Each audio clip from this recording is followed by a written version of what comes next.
Just getting this lady ready for the Billing 4x4 show this weekend in the UK.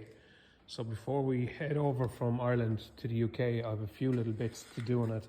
I'm going to show you real quick.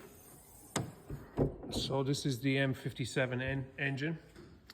And what I have left to do in it, I actually did it to the engine.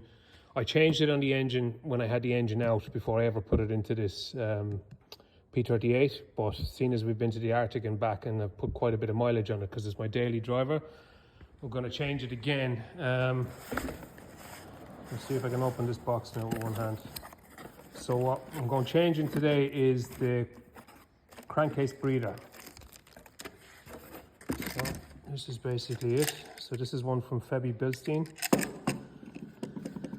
There are two types of crankcase breather for this engine. This is the vortex type filter. So the actual breather itself stays the same, but it's the actual filter. This is the vortex type. And there's also what they call the loo roll or the toilet roll type. The loo roll or toilet roll type is not supposed to be a good filter because it clogs up, and I guess you get a buildup of pressure which can damage your turbo. But this vortex type is supposed to be the type that most people upgrade to. And where this lives is back here. What I'm going to do is I'm going to remove the engine cover and I'm going to show you. So with the engine cover removed, you can see where this lives, right? So it lives in this section here. We do need to strip off the air filter. This is in two pieces. I guess that's kind of an inspection port on the air filter, but we'll take these two pieces off and we'll have better access in and we'll be able to get at it from there. But it's still, in this vehicle at least, it's still easily accessible once that comes out. So we'll go ahead and do that.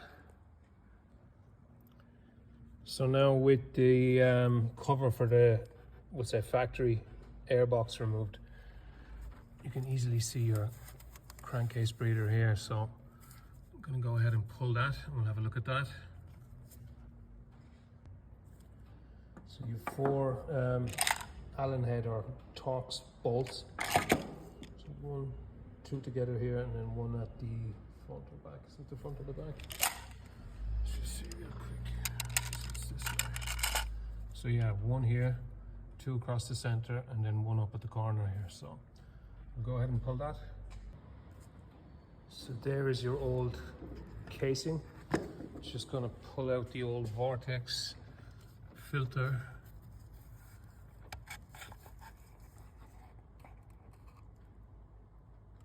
Okay. So that's the one that I had put into it when the engine was out. Honestly, I don't know how often you're supposed to change these filters. I imagine you're not supposed to change them every oil change, but this lady now has, she definitely has 15,000 kilometers put in her since I put the engine in. We did 10,500 kilometers on the Arctic challenge, and she probably has 5 if not 6,000 kilometers put on her apart from that. So if anyone knows how often you're supposed to change these crankcase breathers, let me know in the comments, please. I'll just show you real quick. You have your two rubbers. There's one on this section, and there's one here. So these come with the kit. So you just need to pop out these old rubber seals and pop in the new ones, and just a case of fitting the new breather filter then, and you're ready to go again. So with your new seals in place then, just put in your new filter. So she pops down into position, and you see the seal on the top of that. That seal mates up to the filter. It's going to be tricky to do with one hand because I have to move this small wiring harness out of my way. Let's see if I can do it with one hand.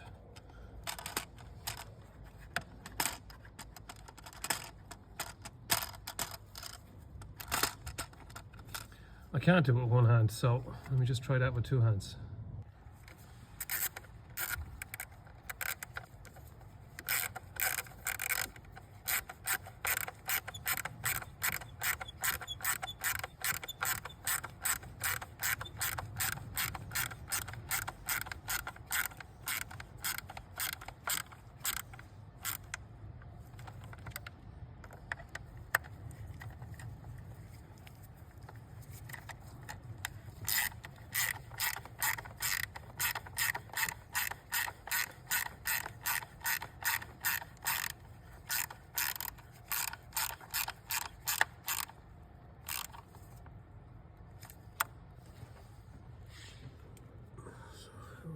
sitting.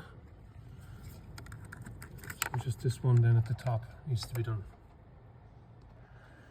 So that's the crankcase breather and filter fitted, a new one. So then it's just a matter of putting back in your air filter, your outer housing for your air filter, engine cover back on, and you're good to go. So ready for billing. So that's it. That's her all back together with the engine cover and everything on. All in, it takes about 20 minutes, give or take. Slowest part is just getting the engine cover off and that airbox. Particularly on this P38, where you see, obviously this engine was never meant to be in this P38, but you see the original AC hoses coming out, so it can be difficult enough to take out that airbox at the side, but there's a kind of a knack to it, but we've got it figured at this stage. So yeah, that's pretty much it. So I'm just getting ready a few last bits now for billing.